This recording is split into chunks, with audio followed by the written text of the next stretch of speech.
What's the story, Morning Glory? What's the word, hummingbird? Thank you so much for clicking on my channel and for joining me for another review of Married at First Sight, Season 14, Episode 6, Dark Side of the Honeymoon. So we are on day 5 of the honeymoon, and we're starting right off the bat with Alyssa and Chris, America's favorite couple. So Chris says in his little video recording of himself, his little video selfie, he says that Alyssa doesn't communicate with him off camera, but she wants him to act husbandly on camera while she's doing everything she can to get out of being a wife. So basically, she just wants to put on a show for the cameras, that they're this couple that's trying to make it. And as soon as the cameras are off, she wants nothing to do with him. She just wants to be fake in front of the camera to make it to the end, to get her paycheck, get her notoriety, increase her clicks and views on her social media platform, and then go home without having to put in any kind of work of being a wife, without having to go through the process of working on a real marriage. She just wants the publicity and the money and the free rent and the free vacations, and that's it. So Alyssa, in her little video confessional, or her little video selfie, she gives this really fake speech about how she's keeping her head up and she's trying to stay in the game. Girl, please. Moving on to Lindsay and Mark. So they're waking up in the morning and they're in each other's arms. And I'm like, okay, didn't y'all just have a fight the night before? Like, what happened? Y'all remember the fight that they had where he had planned this romantic dinner, but it really wasn't romantical at all. And he was telling her that they need to scale back on the whole lovey-dovey, I guess, trying to force this affection that for him, I guess it really wasn't there. And he wanted her to kind of tone it down a little bit. And she said, well, if you want me to pull back, I'm going to pull all the way back. And I thought that was like, they were going to have like a couple of rough days coming up, but I don't know. So they're waking up in each other's arms. And supposedly the night before, after they had their huge argument, they talked about it.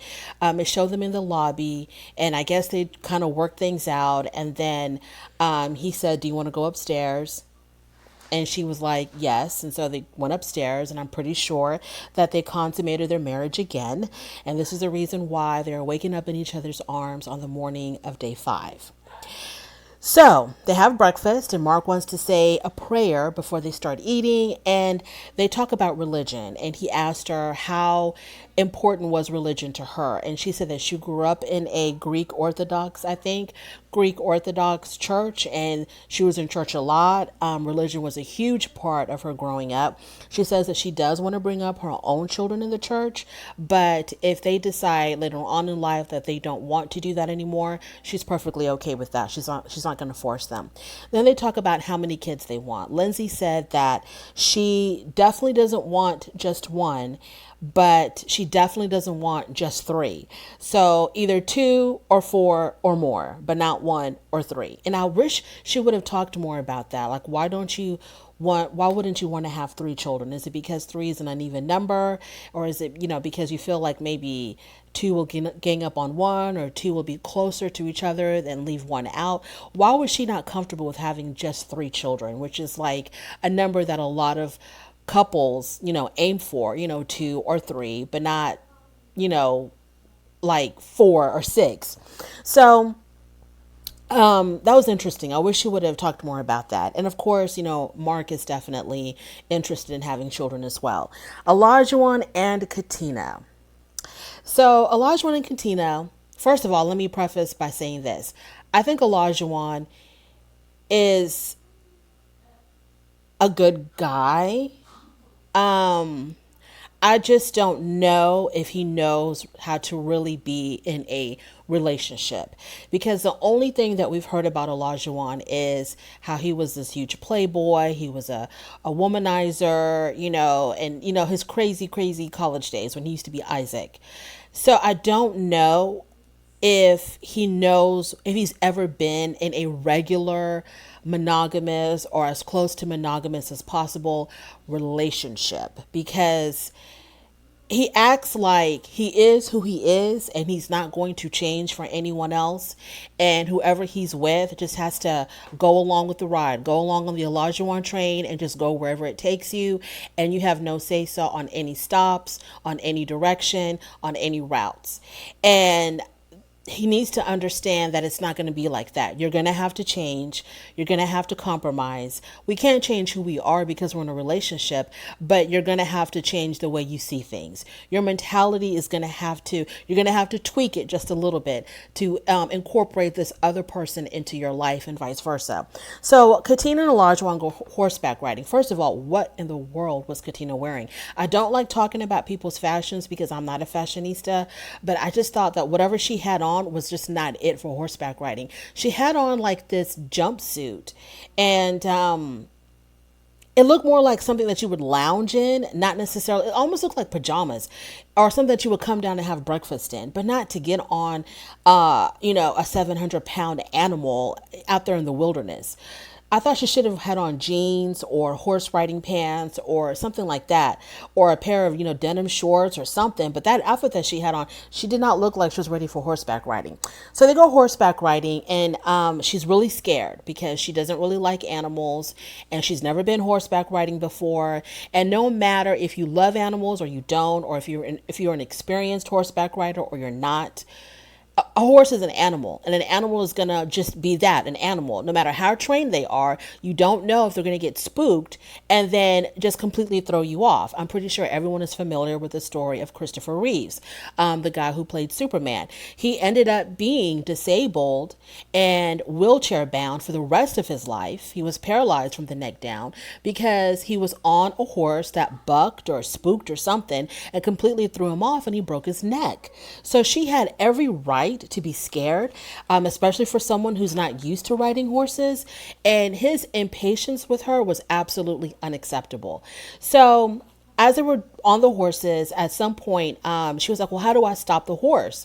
And he was like, listen, did you not listen to what the lady told you? And I'm like, why are you yelling at her like this?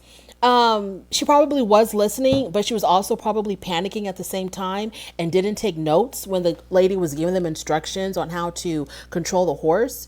So instead of just being patient with her and explaining to her on what to do to stop, because you want her to be safe, right? You don't want her to fall off and have a serious injury. So why don't you just talk to her patiently, in a regular voice? Like, why are you barking at her? So in her confessional, she says, since I've met him, I've been taken out of my comfort zone and I need him to be more patient. So she's trying to explain that, look, I'm not one of those girls that's going to say no to everything, Alyssa.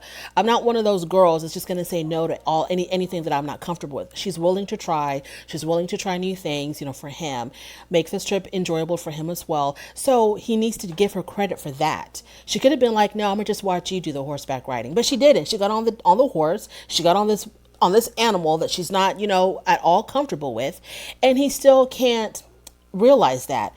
So Elijah one starts lecturing her on horse behavior and telling her to have more confidence, because he tells her if the horse was going to throw you off, they would have thrown you off all the way back there, way back there. And I'm like, how do you know that? How are you in the mind of the horse? You're not a horse whisperer. How do you know when the horse would have felt comfortable to buck her off? So in his confessional, he says that she was taking a little bit of the positive energy out of me, and I won't stop living my life for anyone. That's not the mentality to have when you're entering a marriage, especially when you're entering a marriage with a stranger. That is not the mentality to have. You're going to have to bend. You're going to have to tweak some things in your life. And I don't see how she was taking the energy out of anything, how she was taking any kind of positivity out of anything. She was willing to do it. She was just asking you a question on how to stop the horse. She wasn't complaining about, I want to get off, I don't like this, take me back home. She was just like, how do I stop the horse? And he completely went left.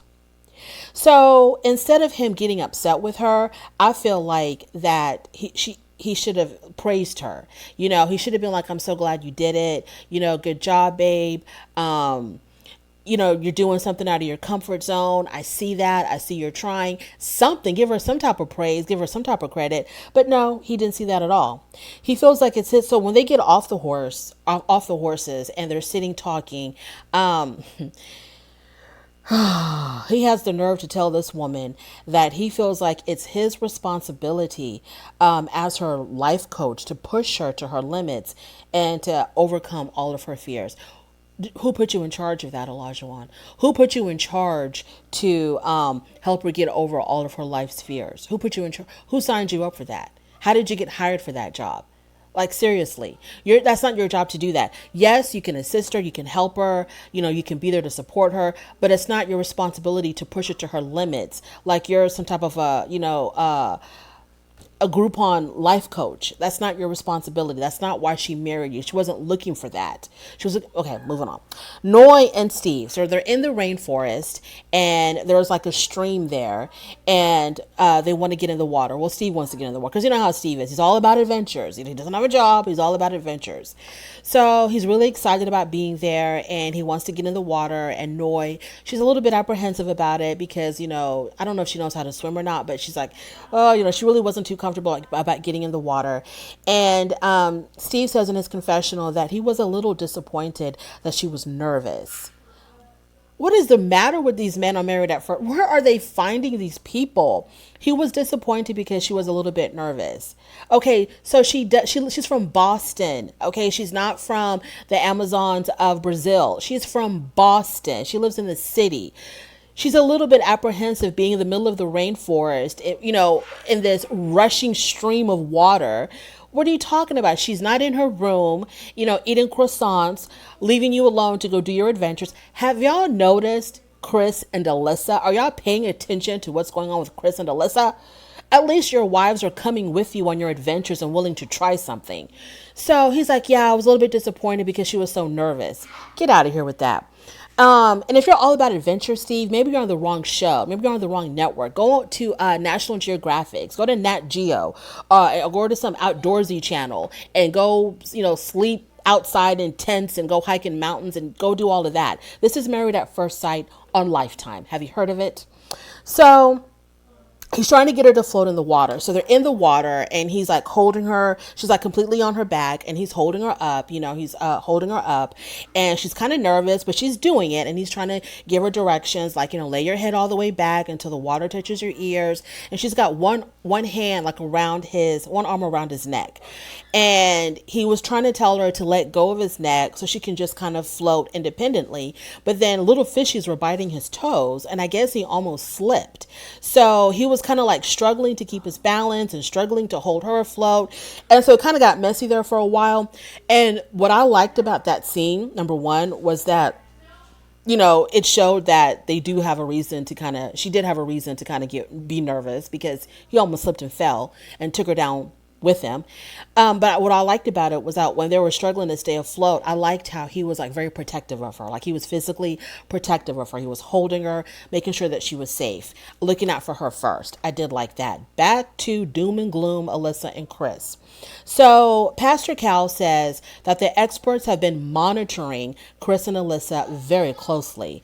And they notice that Alyssa has turned down a lot of the activities that Chris has offered her. So they set up a tennis match just for the two of them so that they can try to connect. Have y'all met Alyssa? Does it look like she's trying to connect with Chris? But, whatever. So Chris in his confessional, he says that she genuinely is a fun-loving and enjoyable person to be around. Which Alyssa are you referring to, Chris? Because it's not the Alyssa that's on this honeymoon with you. When was she enjoyable? When was she fun-loving?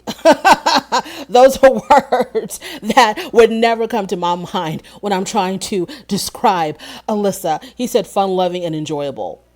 Maybe when the cameras were off? I don't know. And maybe unless he has a different definition of what fun-loving and enjoyable means. So Chris suggested that they talk a little bit and, so they were doing the whole tennis thing and she came up there in her sandals and then she took her sandals. I'm like, how are you going to play tennis in your sandals? But anyway, so after they do all the tennis stuff, he wants to have a seat and he wants to talk to her.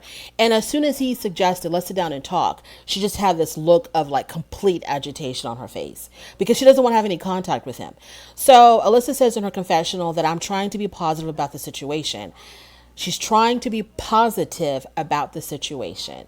So she's got these two personas. She's got her on-camera persona where she wants everyone to believe that she's an effing nice person and she's an effing good person and she's really, really trying. And I guess she's got her real off-camera persona where she doesn't want to do anything. She doesn't want to be around him. She doesn't want to talk to him. Absolutely nothing. So Chris asks her what her thoughts are on moving in. After the honeymoon is over, they have to go back to Boston. They're supposed to have an apartment together. So, what are her thoughts on that? And Alyssa says that she doesn't feel comfortable moving in with him at all. And Chris, like, you know what? I get it. I want you to do what you're comfortable with. When I think about what I committed to, and then she stops him right there. She very rudely interrupts him. And she says something like, well, when you say it like that, you're making it seem like I'm not committed. Because you're not. You don't even want to talk. How can you be committed to anything in this process when you don't want to even talk to him? And the way he breathes and the way he blinks his eyes irritates the hell out of you. How can you be committed to the process? So, Alyssa says that she feels robbed of the whole experience. And that she feels robbed of this whole experience. She's the one that's not putting in the effort, but then yet again, she feels robbed, y'all. She's the one that feels like she's been robbed, even though she refuses to share a room with him, refuses to speak to him, refuses to do any activities with him. Anything that he suggests, she shoots it down, but she feels robbed. Okay. So Alyssa says, I don't feel like it's fair to not be able to live there like the other couples. Alyssa, so she wants to move into the apartment, but she doesn't want him to live there. She wants him to find somewhere else to live, because she still wants to be a part of the experience. I don't know, experience of what. And she talks about how she's gotten really close with the other girls and she wants to be able to hang out with them at the apartment complex. And, you know, it's just not fair, you know, if she can't live there and be around her girls and hang out with her girls. It just wouldn't be fair. Okay, this isn't the Bad Girls Club. This isn't the real world. This is not about you socializing with a whole bunch of other women. This is about people getting married, couples getting married. So who cares about you not being able to socialize? And plus, the other women are not there to socialize with you because they're going to be busy with their husbands building their relationships. So he wants Chris to live somewhere else. And Chris is like, well, it sounds like you're in a tough spot and you have a lot of decisions to make. Because he's basically like, yeah, that's not going to happen. I'm not going to go live elsewhere. I'm going to live where I'm supposed to be because I'm following the rules and the protocols of the show. So yeah, that's an Alyssa problem. That's not a Chris problem of where you're going to live. So then Alyssa walks away. So she goes to talk to the producers about how unfair this whole process is. And she wants to live in the apartment and she wants to hang out with the other girls. And Alyssa says to the producers, well, if you can't be kind, she says to the producers, if you can't be kind, then don't talk to me. And she's referring to Chris. And it's like, well, how is he unkind? This man has shown he's got the patience of Job. He's got the patience of 10 Jobs. Okay. How patient he's been with her. Like, she doesn't want to sleep in the same room with him. He's like, fine. She doesn't want to talk to him. He's like, fine. She doesn't want to do any activities with him. She's like, okay, that's fine. He has given her so much room and so much leverage. It's unbelievable. No other human being on planet Earth would have shown this woman 1/10 of the grace and the patience that he's shown her. Not one single person on Earth. And he just keeps on accommodating her. He talks to her so civilly, so politely. You know, can you imagine if a person like Alyssa was married to a person like Olajuwon? Can you imagine how that whole situation, how that would have gone down? She would have been cussed out 10 ways from Sunday, and it would not have been pretty. He probably would have been in jail by now. So Alyssa says that, so as she's talking to the producers, you know, they're still on the tennis court. So as she's talking to the producers on one side, you know, I guess he's talking to another producer, and he's talking. And so he's like using his hands to talk. And she tells the producers that she's with, she's like, oh, look at his hand gestures. They're just so aggressive. And the producer that she's talking to was like, he's just doing hand gestures. He's not acting aggressive in any way. What are you talking about? And at this point, I was like, Chris, there is no amount of money in the world that is worth this. Because this will forever be a stain in your life. And at that point, I wanted him to just exit stage left. It's not worth it. It is not worth it unless y'all are both in cahoots just to make it to the end to collect a check, and you've already decided that the decision's going to be no. I don't know, I have no idea, but I don't understand why he would stay another second with this woman. He should just cut his losses and just skedaddle, because I'm thinking when he's gone, she's gone, because she's not going to have no one to film with, and they're not going to have her stick around just to be a support for the other couples. I don't think that's going to happen. So if he leaves, she's got to go. Okay, so then moving on. Let's cleanse ourselves and let's move on. Okay, so we are with Katina and Olajuwon, Jasmina and Michael. They all decided to get together. And so they were talking about, as far as why they were all matched up. And then Jasmina and Mike, they both said that we're very opinionated people and we both speak with conviction. And then Olajuwon says that he likes to push his wife to the point. He says he likes to push his wife, but just not to the point where, she gets really upset or she wants to, not be around him. I think you've done that. She just has a lot of patience with you. Now, let me put this in real quick. So with the horseback riding incident, I thought he was a little bit too rough in how he spoke to her. And then the previous episode, when they were at the gym and he was talking to her really crazy, like, you got to take this seriously and working out is really important to me and this is my territory and we're going to do things my way in the gym. When he was talking to her like that, but later on in that episode, he had said that he was just testing her to see that if she had a backbone. Now that I think about it, I don't think he was testing her. I think he was really talking to her like that. And maybe later on, somebody got into his ear about how he came off, and maybe then he was like, oh, I was just testing her, it was just a game. But I don't think it was. I think that he really was talking to her like that. I don't think he's that good of an actor, or maybe he is, I don't know, but I think he does have this way of talking that's just really unacceptable. So Mike says that he says in his own little confessional, he's talking about Olajuwon and how he really wants to be that kind of husband to really push his wife out of her comfort zones. He says, well, this could be a good thing, but it could also be a bad thing and cause a lot of friction in their marriage. Yeah, you think? Moving on to Mark and Lindsay.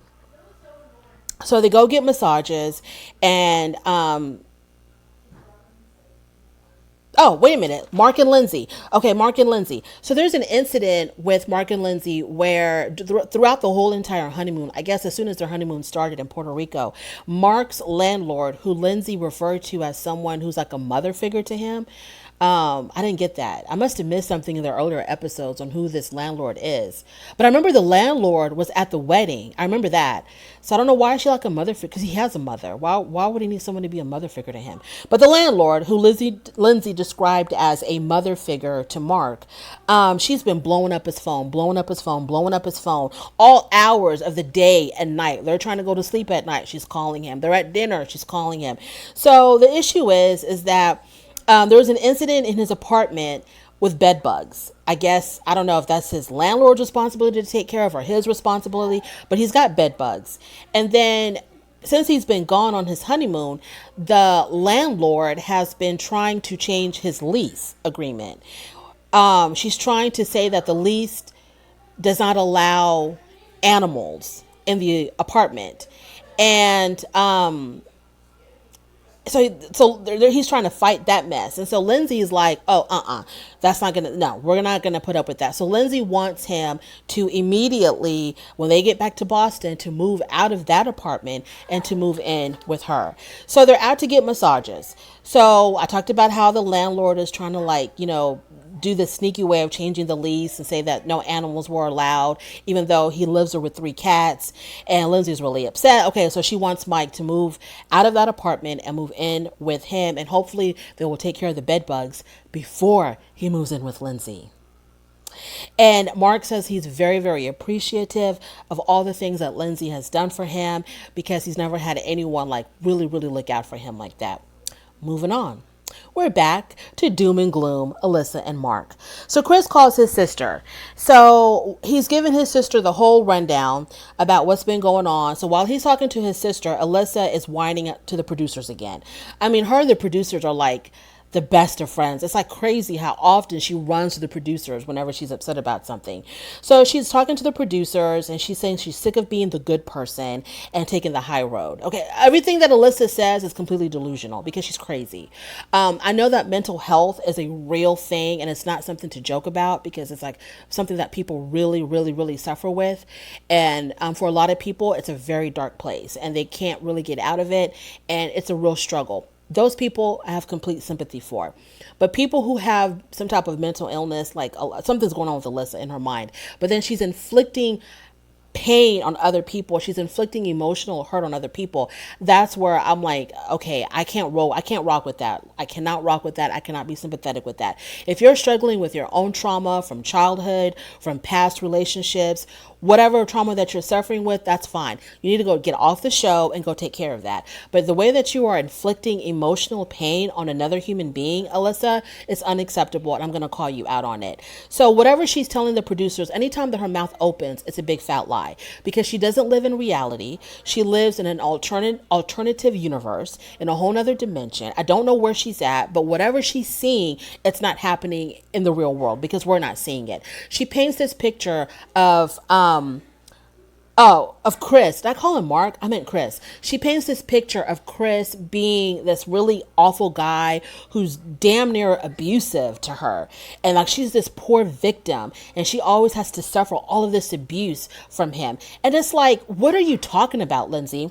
So she's telling the producers that she's sick of being the good person, always having to take the high road with him. The producer says, well, do you want to go talk to him? Alyssa says, no, I don't want to talk to him. He's a effing a-hole. I hate him. He's disrespectful, he's rude, and he's treating me dirty. It's disgusting how a man is treating a woman like that, especially one that's been nothing but nice to him. How have you... Okay, the producer should have been like, well, can you give us some examples of how you've been nice to him? Because it seems like every time that he tries, you shut him down. And whenever that question is asked of her, like from Chris, her answer is, I'm still here, aren't I? I'm still here. I mean, as if the fact that she hasn't run back to cold, snowy Boston is a testament of her love for him.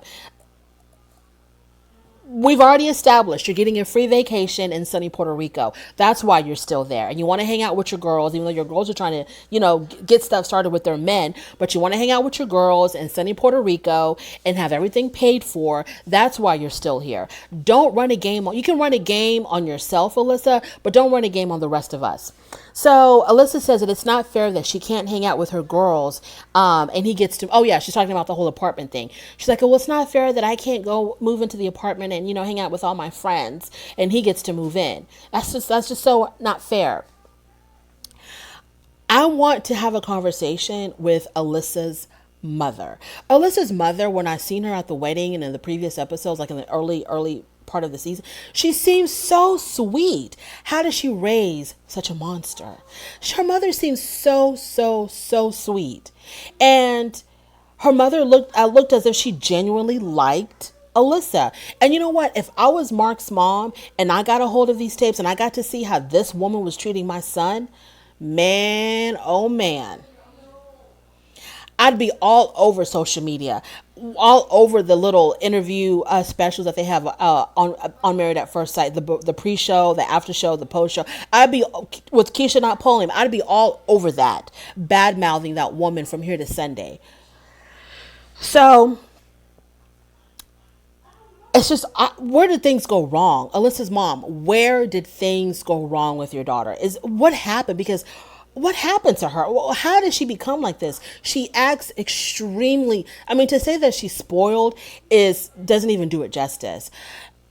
She's horrible. The things that she says about her mother on the show. She says, in the previous episode, she talked about how her mother was making her mad because her mother wants her to be nice to Chris. And like, how dare her mother expect that of her? How does she even have any friends? Okay, so the sister, because Chris is talking to his sister, telling his sister how Alyssa's not trying, she's not giving it a chance. He's done so much to try to connect with her, and she's just completely shutting him down. And she's just awful. And the sister's like, you know what? Just cut your losses. cut your law. Oh, and then the sister also tells him that when she herself had spoken to Alyssa's mom told the sister that she needs a guy like Chris who doesn't raise his voice, who doesn't fly off the handle, which tells me that she's probably been in very abusive romantic relationships in the past. And maybe she's not used to a nice guy. And maybe she's used to the kind of guys who cuss her out and pull her hair and push her around and disrespect her and cheat on her and use her and abuse her. Maybe that's what she's used to. And with Chris, she's not used to this. And so she doesn't really know how to act, doesn't know how to treat him. I don't know if I'm giving her too much, but maybe that's what it is. She just doesn't know how to act with a guy that genuinely wants to connect with her and not be mean and not take advantage and not abuse her. So Alyssa says, I'm a good person. And if I don't come off like that she's talking to the producer. She says, I'm a good person. I'm a good effing person. And if I don't come off like that, I'm going to be effing pissed. Or what? Or what? If you don't come off like that on the show, when you finally read all the things that are being said about you on social media, what are you going to do about it? What are you going to do about it? So the producers, they're like, okay, at the end of the day, this is a show about marriage. Oh, because she was whining again about the apartment and she can't hang out with her friends and blah, blah, blah. So the producers are like, well, you know what? At the end of the day, this is a show about marriage, not about the single life and hanging out with your girlfriends. So the sister tells Chris, just cut your losses and come back home. The best advice anyone could give to anyone. Forget about this show. It's not worth it. It's not worth it. This is the kind of woman that can put you in jail because she's a liar and she's a manipulator. Okay? And she's evil. This is the kind of woman that if she knows how to say it, and it seems like she does, if she knows how to say it, you will end up in jail. That's the kind of woman that she is. Just to get you out of her home, she will put you in jail. On a bunch of lies, and no one will question her. And you're going to be the one running around trying to get lawyers, trying to defend yourself. She is going to put you in jail. That's the kind of woman that Alyssa is. So the sister's like, you know what, just cut your losses. And then Alyssa, she's like, she's telling the producers, I'm not being dramatic. As soon as she said that, she goes, what the F is happening? And the producers tells her that she needs to figure it out soon. And then one of them gives her a hug. Why do people placate this monster, this demon? Why do they placate her? Why are you giving her a hug? She's a grown woman. She's not a child that needs to be consoled. She's a grown, manipulative, evil woman. Moving on. Day 6 of marriage. Chris meets with Lindsay and Mark, and Chris's account of how things have played out so far, it's pretty accurate. She's not willing to try. She doesn't care. She's not in it for the right reasons, so on and so forth. And so then, I remember Lindsay saying something to him like, well, I guess what really all started it was she checked out on day 1. She saw you, she wasn't attracted to you, and she checked out. And so Chris was like, well, it's not, he seemed like he was like, didn't agree with that. But that's really what it is. But he seemed like he didn't really agree with that because he was like, well, it's not like she told me, hey, look, I'm just not really that attracted to you. So it's not going to work. Or, I am attracted to you, but I don't think we're compatible. He said something to her that like, he really didn't buy that theory. But that is basically the theory. He didn't look the way she wanted him to look. And so she checked out because she's probably used to a certain kind of guy. And those kind of guys probably treat her like garbage. And so that's what she wanted. So he says that Alyssa had never clarified what the issues were. And Mark and Lindsay, they tell him, she's going to regret it. You might not be the guy that she wants, but you're the guy that she needs. That's becoming like a running theme now on this show when it comes to Chris and Alyssa. And Chris is putting up with a lot. He's putting up with a lot, and they see that and they realize that. Lindsay and Mark, and I think the other couples too, they do see that, but we'll get to that later. So Alyssa meets with Contino and Jasmina, and this kind of frustrated me because I feel like no one really knows what's really happening with Chris and Alyssa. I guess it can only pick up with what they're telling them, and they don't know who to believe, because they don't know, it's his word against hers. They don't really see what's going on. So Alyssa says that she tells Contino and Jasmina that at the wedding, she had heard some very concerning things from his family about him, which is, it's total BS. BS. His family didn't say, his family did not say anything negative about him. The only thing that I can think of from what they shown on TV was when the friends, his groomsmen, told her that he has a way of being very condescending when he's talking to you because he thinks that he's a teacher and he's here to enlighten everybody. And I think that also maybe that also contributed to it, or maybe she took that and is using that as a justification for not wanting to connect with him. But in reality, she's just not attracted to him. So Katina says, well, you can't take what other people told you about him for face value. You need to try to get to know him on your own and come up with your own independent conclusions. So Katina says, well, the bottom line, you're just not that physically attracted to him. Basically, Katina says that. She's like, you're just not physically attracted to him. And then Jasmina, in her confessional, she says that Alyssa never gave it a chance. True. She was done from day one. True. And Jasmina says that my heart really goes out to Chris because he really, really wants this. And it's sad to see someone who got chosen out of all the hundreds of thousands or however many people applied, out of all those people who are supposedly looking for the right, they're there for the right reason, looking for love, looking for marriage. They choose Chris. He gets his opportunity and they match him with the demon. It's just really sad that he's the one that's truly getting robbed of this whole process. And I kind of wish that they would have given him another wife, even though I know that they're on a schedule. I know that they're on like this time frame of, things have to happen at a certain time to keep the show going because everybody has to be at the same exact part at the same exact place in their relationship. But I really feel like at the honeymoon right then and there, if he would have talked to the producers as much as Alyssa did, if I was a producer, I would have been like, okay, let's see what we can do. Maybe we can get you another wife, and then, go through the applications or the whatever, the casting videos and get him another wife. Anything would have been better than Alyssa. But then again, Captain Lee from Below Deck always says, the devil is sometimes better than the devil that you don't know. So who knows if that would have been a worse situation, but I can't imagine anything worse than Alyssa. But I really feel like they should have given him another wife. But moving on.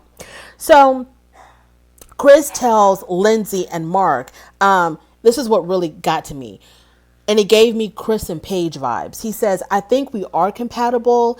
And he tells them that he finds her drive and her ambition attractive. What drive and what ambition? The only drive and ambition that I saw was her drive and ambition to defame his character. And the reason why I say this gives me Chris and Paige tease is because as bad as Chris treated Paige, Paige still saw the so-called goodness in Chris. She still saw something about him that was still attractive to her. She still saw potential in him, even though he treated her like complete and utter weak old garbage.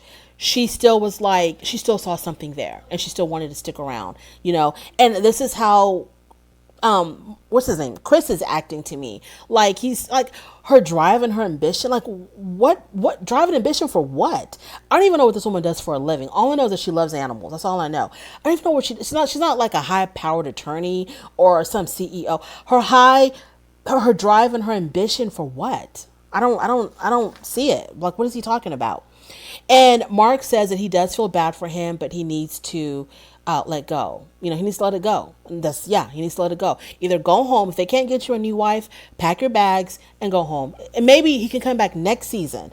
Whatever city they're in, he can go there. I don't know. Whatever city they go, they need to give him another chance. Because in the beginning, like in the very, very, very beginning, I wasn't that thrilled about Chris. But now, I guess because, he's being abused by this demon, I'm beginning to feel more for him. But I'm beginning to actually like him. And I want him to get the experience that he has signed up for. So if they can't get him another wife, hopefully they can, bring him back another season.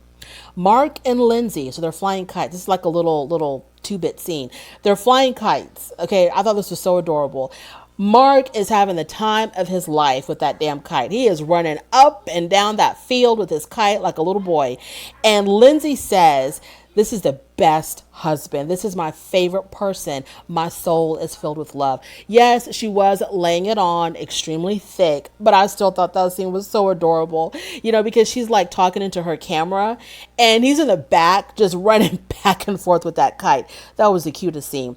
Now, whatever issues they had, I'm glad that they got over it, because I'm kind of rooting for Mark and Lindsay. I kind of sort of am. And the whole incident that she had with Olajuwon, I didn't like that at all, even though we didn't see it. But from what I heard, from what they told us, I didn't like that, how she treated Olajuwon like that.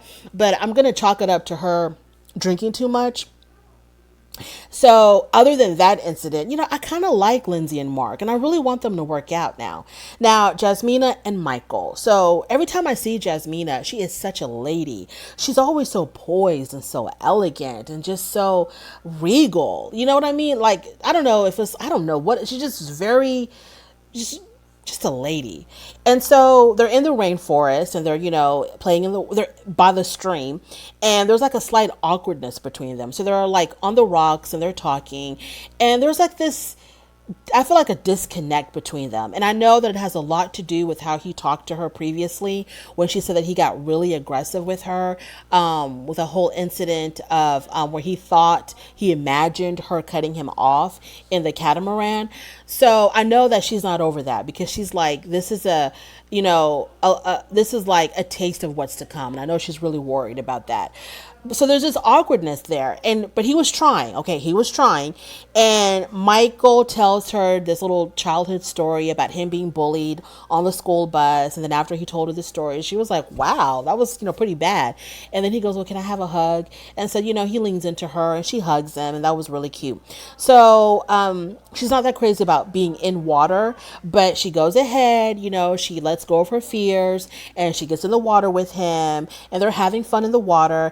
And in her confessional, she says that this whole experience is about having fun and being loose and being open, but she still has it in the back of her mind, how he talked to her, and she's not sure if she'll ever get there, but she's trying. And I'm thinking she means if she'll ever get to that part where, she loves him, or she's willing to, accept her role as his wife or whatever, get to that point of wanting to really connect with him. And I know that it's because of that aggressive nature in him that kind of, that really turned her off. So the couples have a dinner. They all get together to have a dinner, and they start off by having a casual conversation about kids and how many kids they want, so on and so forth. And then they talk about the bumps that they've had so far. And then when Michael is talking about how he needs to change his delivery when he speaks to his wife, Jasmina is sitting next to him. This isn't the first time that I've noticed this, but Jasmina is sitting next to him, and she's looking sad. I know she's not sad. And maybe this is her RBF, maybe, I don't know. But in the catamaran, she looked like this, and now at the dinner table with all the other couples, she looks like this. She just has this look of sadness on her face. Her body language is like really deflated and down. And I don't know if she's actually sad or if this is just how she is. This is just how she looks. But to me, it seems like a lot of the times, but then she'll say something funny or she'll be involved with the conversation. So I'm like, okay, she's okay. But then sometimes she just looks really sad. So they're talking about kids and having a few bumps in the road. And like I said, Michael talks about how he needs to change his delivery when he talks to his wife. And Olajuwon acknowledges that he can probably push his wife too far. And so everybody tells him, well, it's good that you're acknowledging that, because the worst thing is someone who doesn't acknowledge that they have an issue. So that's, halfway to, better things. Everyone contributes into the conversation except for Alyssa and Chris. So then Lindsay asks Alyssa and Chris, well, what about you guys? And Chris tries to give a very realistic account of what's been happening between them so far. And Alyssa just wants to sugarcoat it. So Alyssa's like, well, we're taking it day by day, like she's really putting in the work.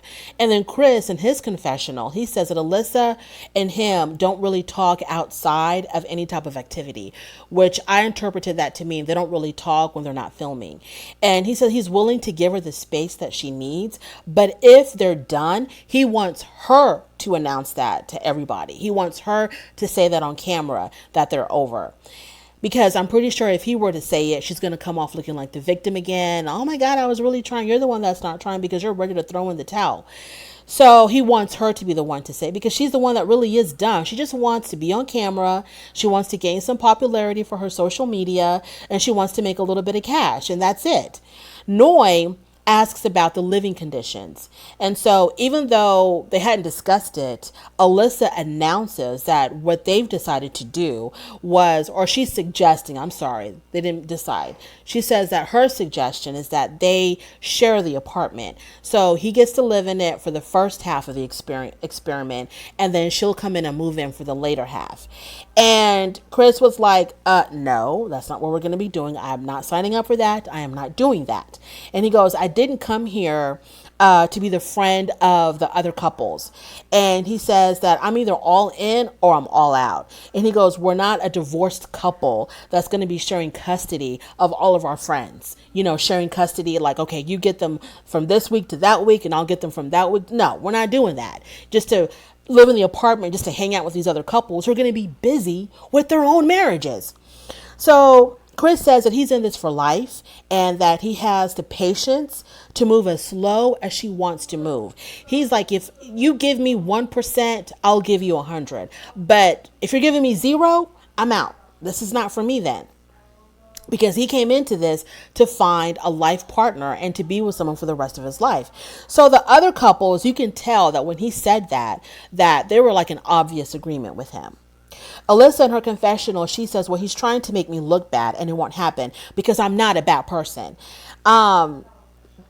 You could use Alyssa for a drinking game. Like every time that she says, I'm not a bad person, or I'm an effing good person, I'm a good person, take a drink and you're going to be lit by the end of the 2 hours. So she says, I'm not a bad person. And I'm like, Alyssa, you're like light years past being bad. You're a demon. You're evil. You're demonic.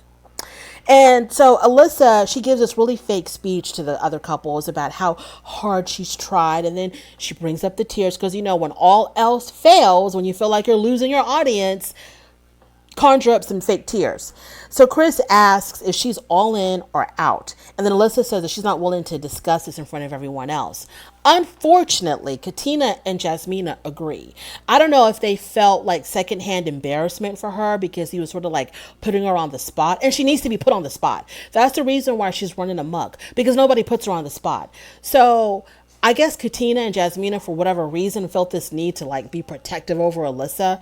And they were like, well, yeah, if you don't feel comfortable, you don't have to talk about it in front of us. That's a conversation that you and him have to have alone. No. We're not going to have this conversation alone. This is what I would have said. We're not going to have this conversation alone in private, away from the cameras, so she can lie about what was said. We're going to have this conversation in front of all of you and in front of these damn cameras. And you're going to tell me right here and right now, because my life is also involved in this, and you're not going to take control of the situation and dictate how my life is going to go. So if you're in it, I'm in it too. If you're not in it, you're going to tell me this right now. I'm going to pack my bags. I'm going to go back to Boston and go back to my life and do what I got to do for myself.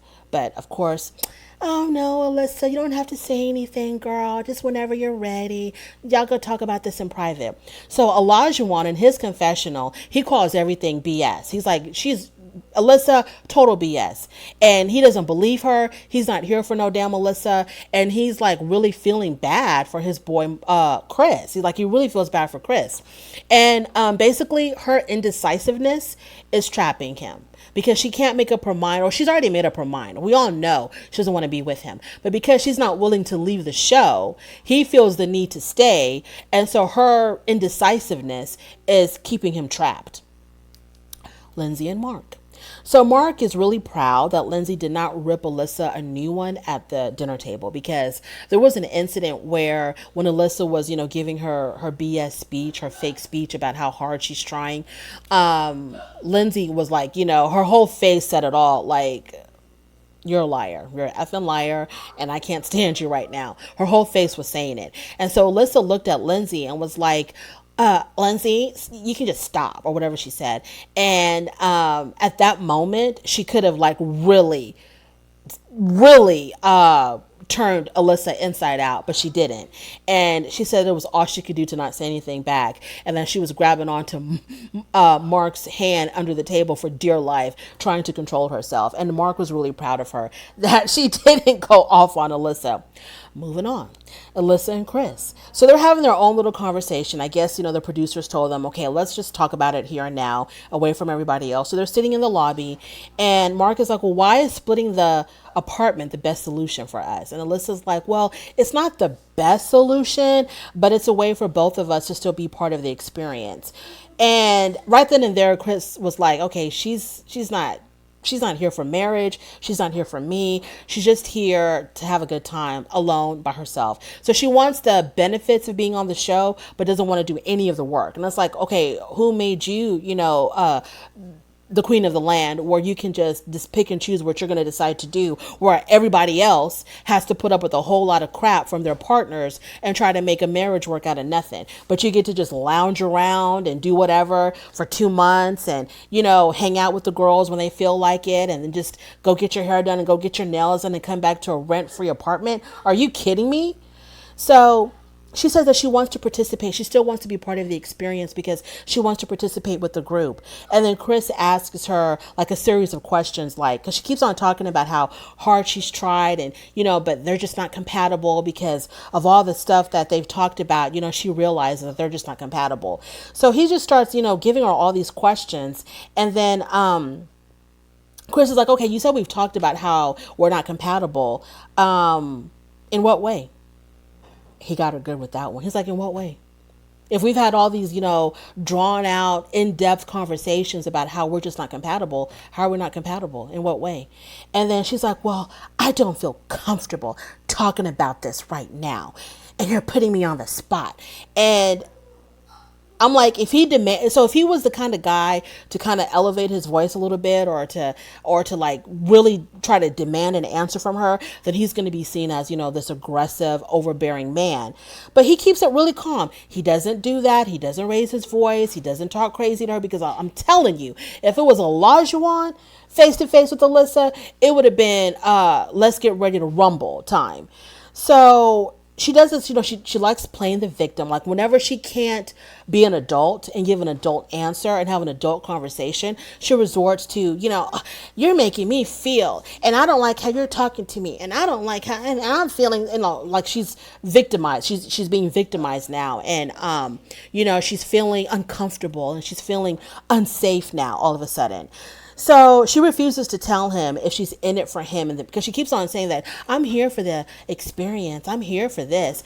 I'm here for the experience. And he's like, well, are you here for me, and are you here for this marriage? And that's the answer that she won't give, because she doesn't want to lie, I guess, for whatever reason. And she doesn't want to tell him the truth either. So the producers are like, no, she looks at the producers, because she's always breaking that fourth wall. She looks at the producers like, this is not okay. This is just not okay, y'all. The way he's talking to me, it's just not okay. And so the producers tell Chris that she needs more time, because they feel sorry for her, and they have to come to her rescue, and they have to baby her. And so the producers tell Chris that she needs more time. And Chris says, she's not here for the right reasons. I truly believe that she is not here for the right reasons. And then she gets super defensive, because she knows he hit it right on the head. Everybody knows that.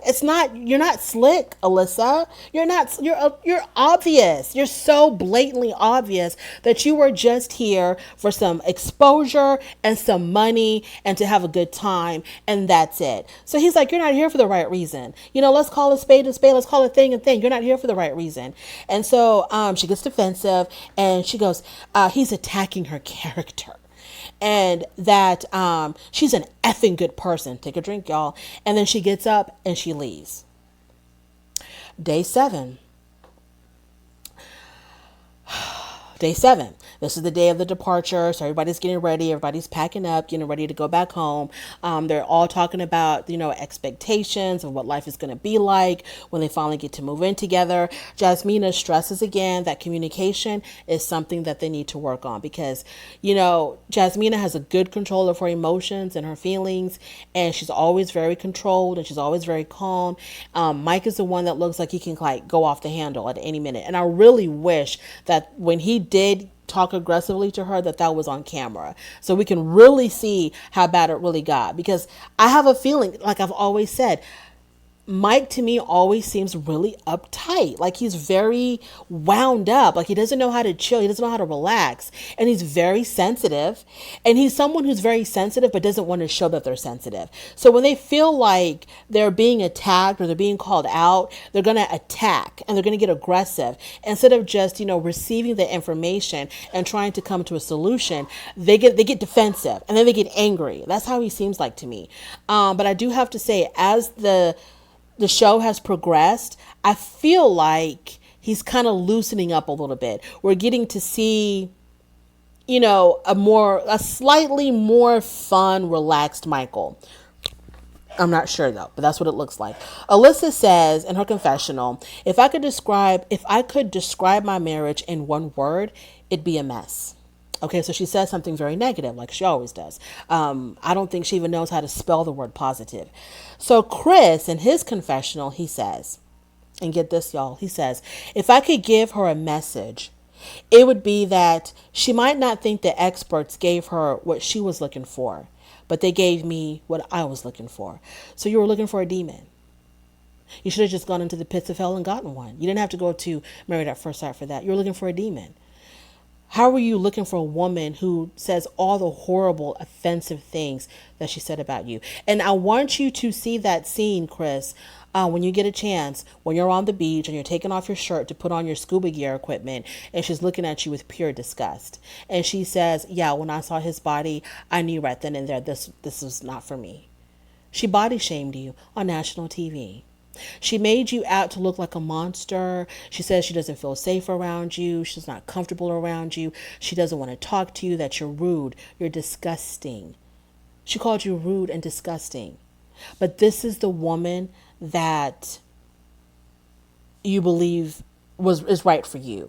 That she's the woman that you're looking for, an emotionally abusive woman. That's what you've been looking for your whole life. Gotcha. Alyssa says that she's put in a lot of time and effort to be here, and she knows that she's a good person. Take a drink. This whole Chris and Alyssa drama, I'm over it because it's taken away attention from the other couples and what they're doing. I'm very interested in all the couples except for Alyssa and Chris because we've already peeped them out. We already know what's going on there. She doesn't want to be there. She doesn't like them. She doesn't want to be a part of the process. We already know how this is going to end. So who cares about them? But I'm interested in the other couples. I want to see more of them. But this Chris and Alyssa thing is just sucking the life out of the show. And it's so much like Chris and Paige.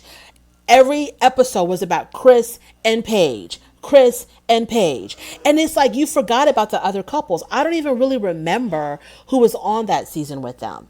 But Married at First Sight Houston, we didn't have this kind of drama. So I remember everybody there. But Chris and Paige, all I remember is Chris and Paige because they dominated the whole show. And I don't want this season to be like that. We already know what Alyssa is all about. Get rid of her. Chris, go home. Hopefully you'll come back next season. Alyssa, good luck. And please find a really good psychiatrist to help you with your issues. Get better, girl. But I'm more interested in the other remaining 4 couples, and I want to see more of them. Anyways, that is my very long-winded review of Married at First Sight. Thank you so much for joining me. Please don't forget to like, comment, and subscribe, and I will definitely talk to you later.